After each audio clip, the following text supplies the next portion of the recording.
Sa Amerika, nagdiwang ng kanyang kaarawan si Pope Benedict XVI sa White House. Sa India naman, mahigit 40 patay matapos mahulog ang sinasakyang bus sa kanal.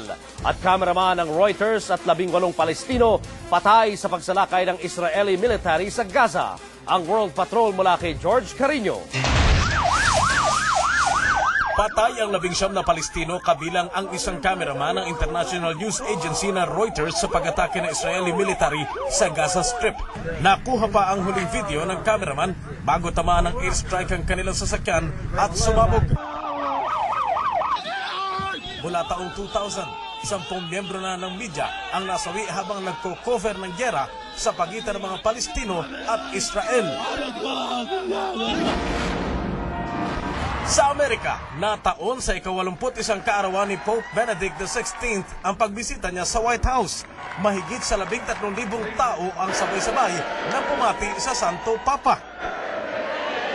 Sa prayer service kasama ang ibang obispo, tiniyak ng Santo Papa na itutuloy ang kampanya laban sa mga pedophile sa loob ng simbahang Katolika. Sa India, nahulog ang isang bus sa kanal na ikinasawi ng 45 sakay nito. Karamihan sa mga biktima ay mga batang estudyante. Nawala ng kontrol sa manibela ang driver kaya nagtuloy-tuloy sa kanal ang bus. 13 tao pa ang nawawala, kabilang ang driver. George Carino, Patrol ng Pilipino. Sinusuri pa ng AFP kung si Captain Nick Faeldon nga ang nagpa-interview sa telepono sa ABS-CBN News kamakalawa.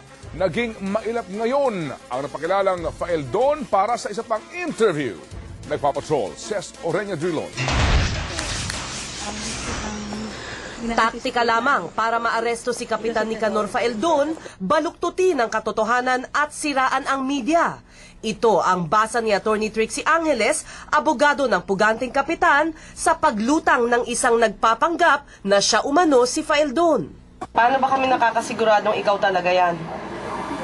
Na ako nga si Captain Faeldon. Tama po, sir. Kilala niyo naman siguro ang voice ko. Matapos ang panayam na ito sa telepono, sabi ni Angeles, dumagsa ang alok ng harapang interview ng nagsasabing siya si Faeldon. Sabi niya, maaring ang kliyente niya ito, ngunit nananawagan siya sa media na mag-ingat laban sa posibleng paglilinlang.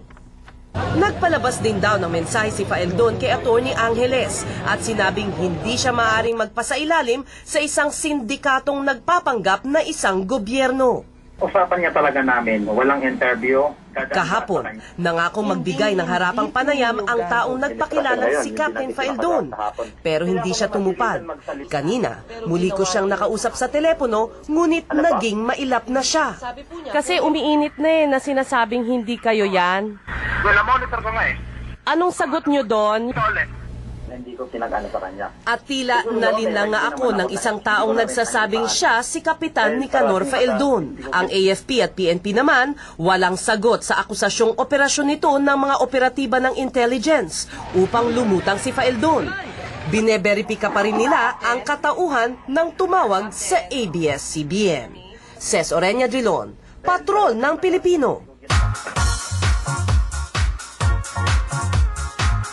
Pinasilip na sa unang pagkakataon ang ilang aabangang eksena sa pinakahihintay na siniseryeng Maligno na nagbabalik telebisyon na si Claudine Barreto. Sinagot din ni Claudine ang pagkukumpara sa kanila ni Judy Ann Santos. Nagpapatrol, Marie Dozano.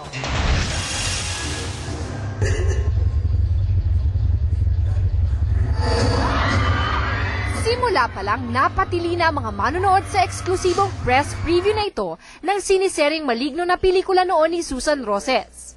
Napakalaking karangalan para sa bidang si Claudine Barreto ang pagdating mismo sa press preview ng reyna ng pelikulang Pilipino. I'm very impressed. I feel so honored. Lalo nilang napaganda katulad ng ginawa nila sa Patayin sa Sindak. As a televiewer, I'm excited and I look forward to the showing. Marami rin ang napahanga sa nakapangingilabot ng mga eksena sa siniserye. Aminado si Claudine na kailangan niya magdasal bago sumabak sa madidilim na eksena, gaya ng rape scene niya kasama si Rafael Rosel. Hindi naman naiwasang maikumpara sa Patayin sa Sindak si Barbara ni Chris Aquino ang Maligno. Pero ayon kay Claudine, kakaibang sindak ang aabangan sa Maligno. Ibang level naman yung tinatackle ng Maligno sa Patayin sa Sindak. So talagang you cannot compare. Samantala, nabuhay din ang pagkukumpara kina Claudine at Judy Ann Santos, lalo na't sabay inilunsad ang Maligno at pelikulang Ploning ni Juday. Ever since naman kasi 'di ba parang gano'n ng lagi naman pinagko-compete ni Juday, but kaming dalawa wala kaming problema.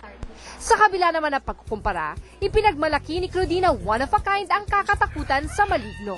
Kung nakakatakot yung una, wala nga sinabi yung una sa mga susunod pang lalabas. Marie Lozano, patron ng Pilipinas. At yan ang mga balita na kalap sa aming mas malawak na pagpapatrol. Kami ang inyong patrol ng Pilipino. Naglilingkod sa inyo saan man sa mundo.